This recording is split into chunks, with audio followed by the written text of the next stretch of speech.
In this video, we're going to be talking about graphical and numerical techniques to solve differential equations. We're going to start off with one that you can do yourself with pencil and paper. This is a technique that works for generic ordinary differential equations. So equations of the form y prime is equal to some function of x and y. This can be a nonlinear function. This can be really, really nasty. But as long as you can evaluate this function, you can draw a solution that tells you something about the behavior of it. An example would be y prime is equal to x plus 1. This is an equation that we can solve using a lot of techniques. It's a separable equation. We can solve it that way. But let's try this graphical solution. And this is going to get not just a solution to this equation with a specific set of initial conditions, but this is going to give us all possible solutions. It's the whole family of solutions. So imagine these are my x and y coordinates. Let's say this is 1, 2, minus 1, minus 2, 1, 2, minus 1, and minus 2. So that'll be our coordinate system. So now we say, okay, y prime is going to be the slope of y, and that's equal to x plus 1.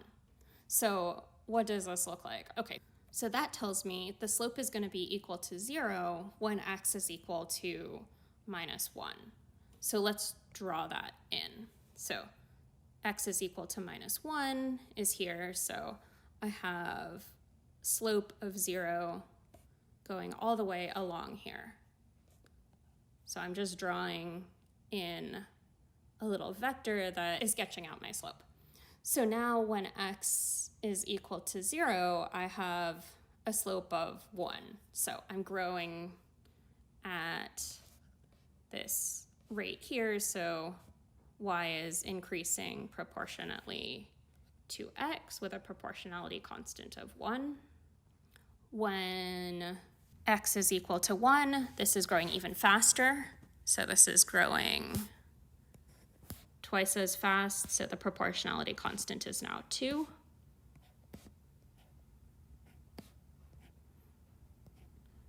And then when x is equal to 2, this is even faster. So imagine this is my slope here. When x is equal to minus 2, then y prime is equal to minus 1. So a slope like that looks like this. So x is equal to minus y. That would be my slope. And then I'm just going to fill in sort of an interpolation between everything else. So this field of slopes here is something that we call the slope field. So at every point in the xy plane, you have a vector representing the slope of the function of y at that point.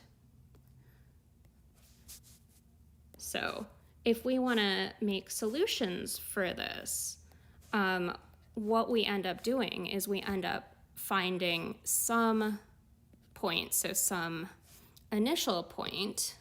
You can pick this to be anywhere on this plane. So let's say I have this guy here. So x is equal to minus 1, y is equal to 1.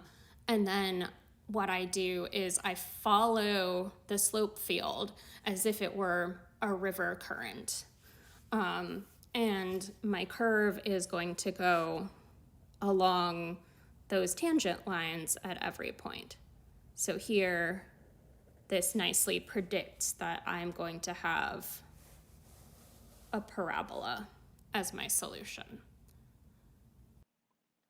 So in the rest of this video, we're going to be switching over to Mathematica and having a look at this worksheet here. The idea of this worksheet is it's going to take some of the methods we talked about before, so namely the slope field method, and couple that with some graphical methods and couple that with some other numerical methods so that we can solve differential equations that we might not know how to solve analytically.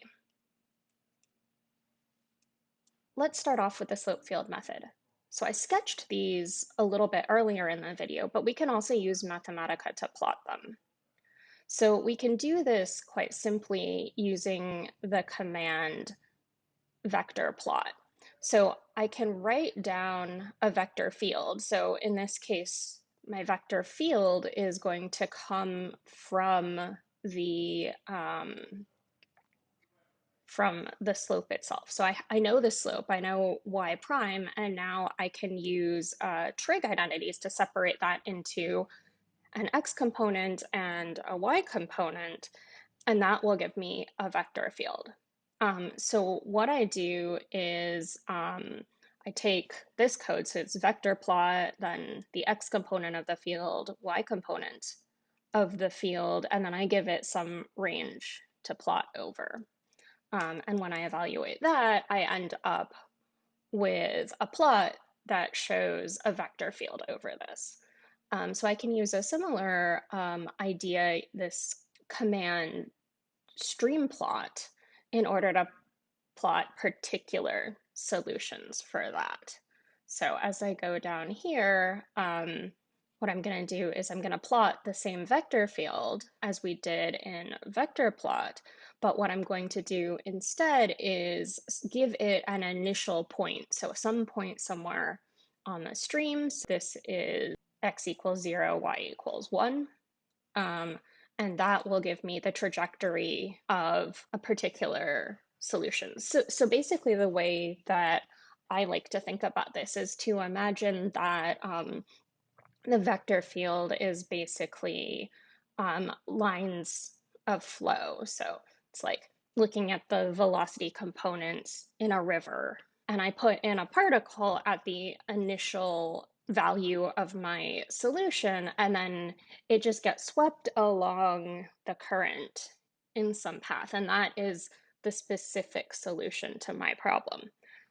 This idea of a vector plot gives me the entire family of solutions. So not just solutions that start at this particular x naught, y naught part, but all possible solutions. So were I to change this, I would end up with a solution on a different curve. And you can compare this to what you sketched earlier. So I can combine these plots using show, and this is going to be both the solution, the specific solution, and the whole family of solutions. The other method that we want to talk about is this function ndsolve. So n is numeric, and then dsolve is solving a differential equation. So basically, the syntax for this is ndsolve. You put in your equations here, you put in the function you're solving for, and then these are the dependent variables. In this case, you do need to put in boundary conditions. For a regular dsolve, you don't need boundary conditions because that's going to be doing everything symbolically. But if you use ndsolve, it's going to give you real numbers, which means it does need a place to start. So we can plot equations. So this is the same equation I had in the last example. I can run this code. So ndsolve is, so y prime is a function of x, is minus 2x times y as a function of x. And my initial condition is y of 0 is equal to 1. So here's the function, and then here are the bounds in which I'm plotting the solution. So I can evaluate this. It's going to give me some interpolating function, and then I can plot it using this. So I can show my plot for this on top of the stream function if I want. And this is this same equation we had previously and the same solution we had previously. We can extend this to nonlinear equations and second order equations. Mainly what you need to think about for second order equations is that you don't have only one initial condition, you have two initial conditions needed to completely specify your solution. We can also solve coupled ODEs. So examples of this would be the coupled oscillators or quadratic drag in 2D.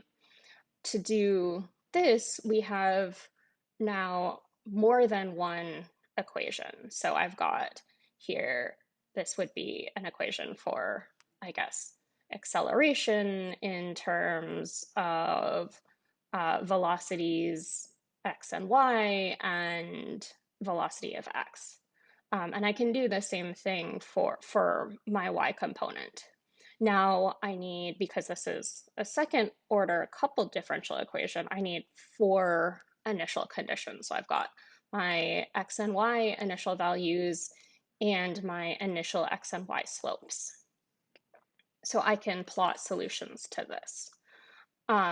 In this case, since I'm not plotting something simply as a function of time, I'm plotting two things. I'm going to use parametric plot in order to plot that. So this is going to give me the trajectory of this ball that is thrown under drag. So I've also coded up the Lacouvolterra model for you. There are lots of parameters. You can play with A, B, C, D parameters. And X naught and Y naught are telling you the initial populations of the animals here. I guess X would be for rabbits and Y would be for foxes. You can change those variables as you see fit.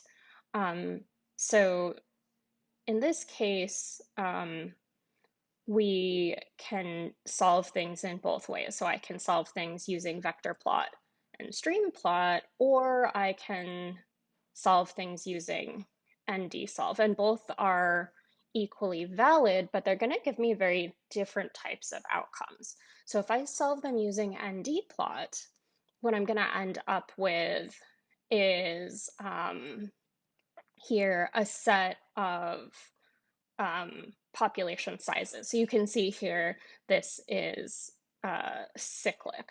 So I guess X is going to be the population of rabbits, and Y, which is blue, and the green one is the population of foxes. So I end up with like a spike in the rabbit population and then a slow decay in the fox population in this particular example with this particular set of coordinates. So this is, again, a cyclic equation. However, I can use the velocity plot to sort of show those plots I showed in the video. So here is an example of these solutions.